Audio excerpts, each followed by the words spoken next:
Just a personal note here, this was in 1990, I happened to be in the audience at the AAPT meeting in Washington when this was announced. And actually the group was about 3 times as big as this. It was a pretty big announcement. Everybody knew the COGA results were about to be announced. And John Mather put up this slide. And within about 5 seconds of quiet, and then actually John McCall stood up at the back and just started clapping. Just like that. And then very quickly, a propagation, everybody stood up and applauded. And it was about a minute long, a minute of applause. You don't often get that in a scientific meeting, okay? It was a lovely affirmation, I think, of 2 things. One is it was saying, congratulations, you've done an extremely good and challenging job. But I think it was also an applause for the universe, because it was simple. A single black body with 1 temperature is a very simple thing. It means we stand a snowball's chance in hell of figuring it out. That's what it means. So I think that applause also had a euphoric release, a catharsis, if you like. That, oh, good. Now we know we can really get down to business and not mess around with details. Let me explain in a little bit more detail now how the microwave background comes about. So we're back to our astronomers' view of the universe, with the hot early universe out here. We're going to study this little outer shell here. So the very outermost point is the Big Bang itself. Very, very hot, so hot the material, the atoms are ionized fully, and it's so hot it's glowing, of course, because it's a thermal emission. Charges are colliding off each other, producing photons and vice versa. And so the gas is also foggy, because it's ionized, so we have a hot glowing fog.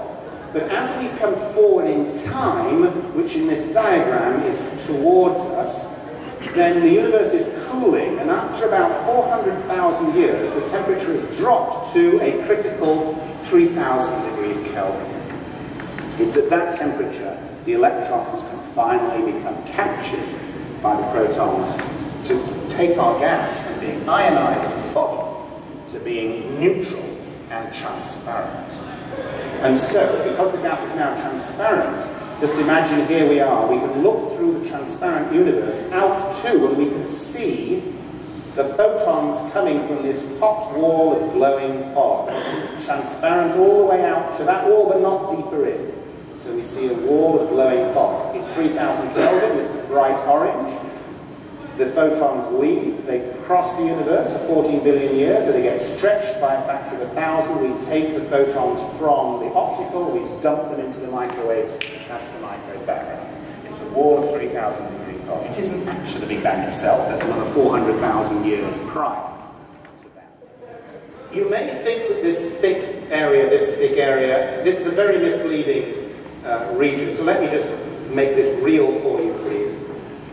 Here is the full timeline from the Big Bang to today, 13.7 billion years later. The Hubble Ultra Deep Field is able to see galaxies back to the first billion years, but the microwave background, the CMB, cosmic microwave background, is only 380,000. Let's reframe this as a full human 80-year lifespan.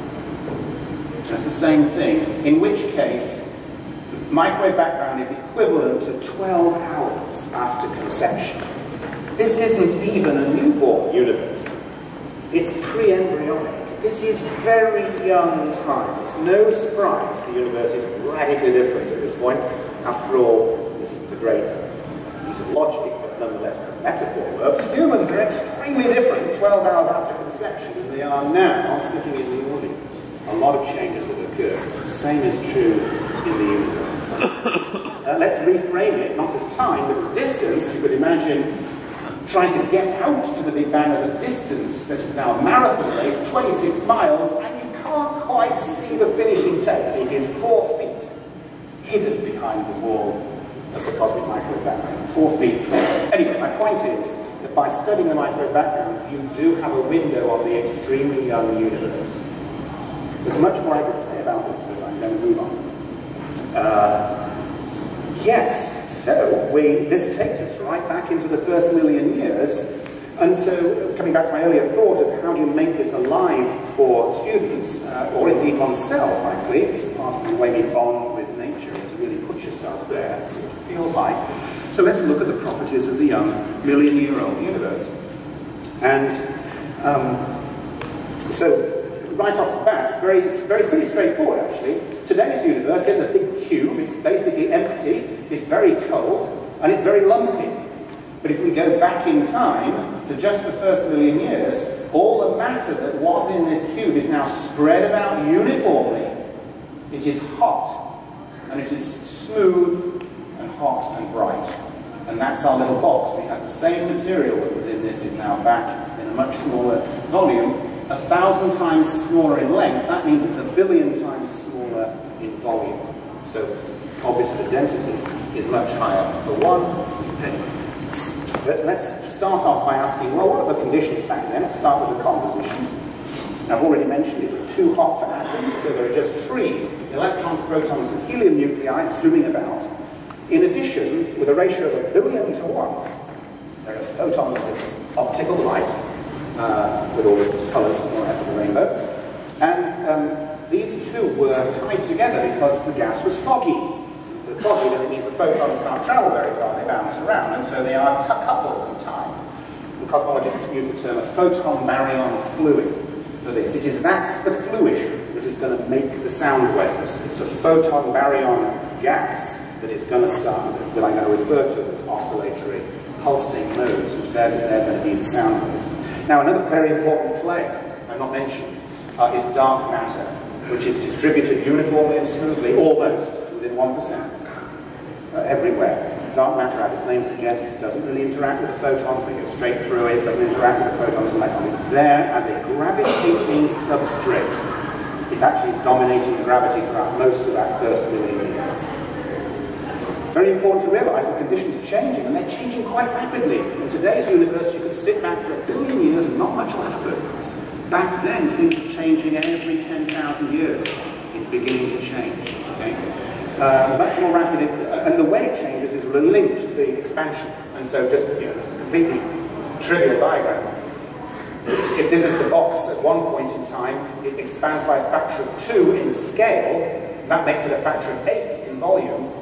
By a factor of 3 in scale, it's 27 in volume, so the material gets spread out, so the density is going to drop to 127, factor 3, so the density of matter at least is dropping as 1 over the scale cubed. So as the thing expands, density of material is dropping quite rapidly. So let's track that now.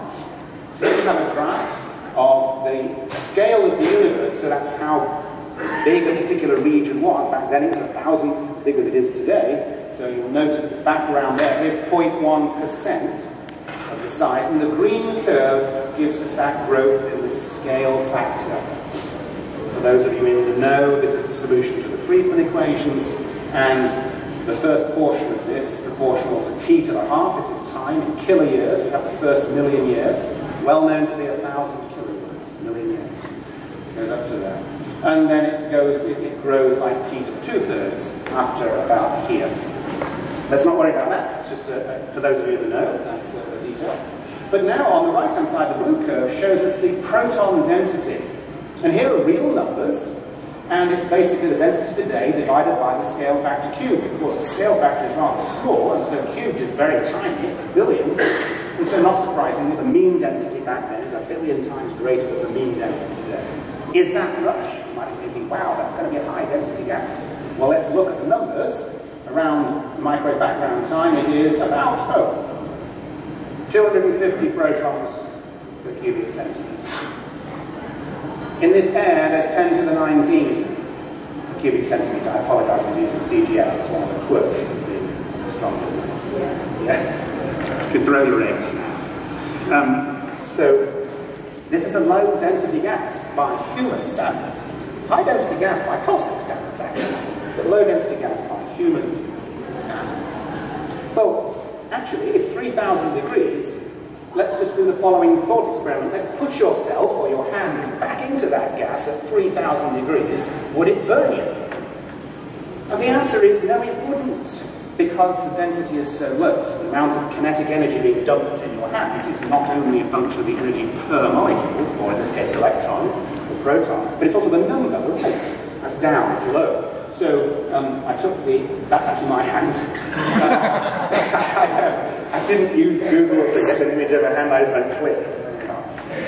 And then you can figure out its surface area, roughly, and it's absorbing only 0.3 milliwatts back then in the gas. So, does this mean you could happily float there in a billion-year-old universe? No. Because you're forgetting the yellow, which are all the photons.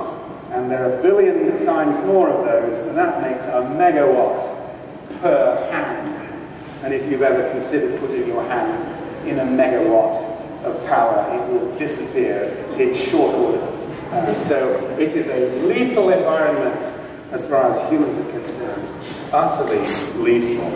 Well, of course, this environment is just a godsend for simple physics instruction, because everything is more or less in LTE, local thermodynamic equilibrium.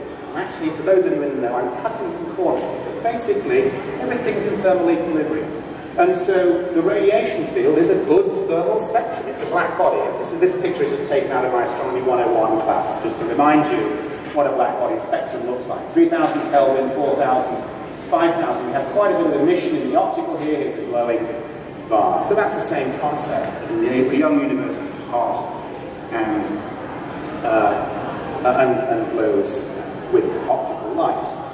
It is actually an interesting feature of cosmic expansion, which is that if you take a black body spectrum and you put it in a box and you expand the box, so that if you imagine the photons moving into a region which is itself receding, then in that region they are a little bit red-shifted.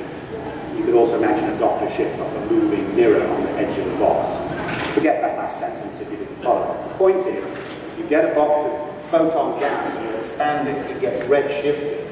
And the beautiful thing is, if you just do a little bit of simple math, it stays a black body spectrum, whose temperature just drops in proportion to the size of the box. If I make that box 1,000 times bigger, I have another black body spectrum, 1,000 times cooler. We go from 3,000 Kelvin to 3 degrees Kelvin. There's your microwave background. It's the same photons. They've just been redshifted and they become today's microwave background.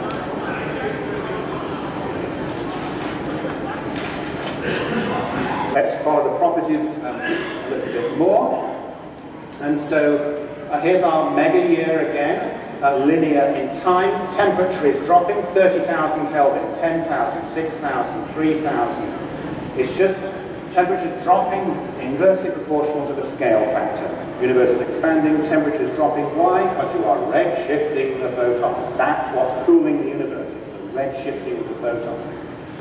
Of course, we all know at these temperatures we have a characteristic color. So the universe is going through the colors that we're familiar with, the optical colors of the rainbow in that first billion years. It starts out blue hot. The sky is just filled with blue light.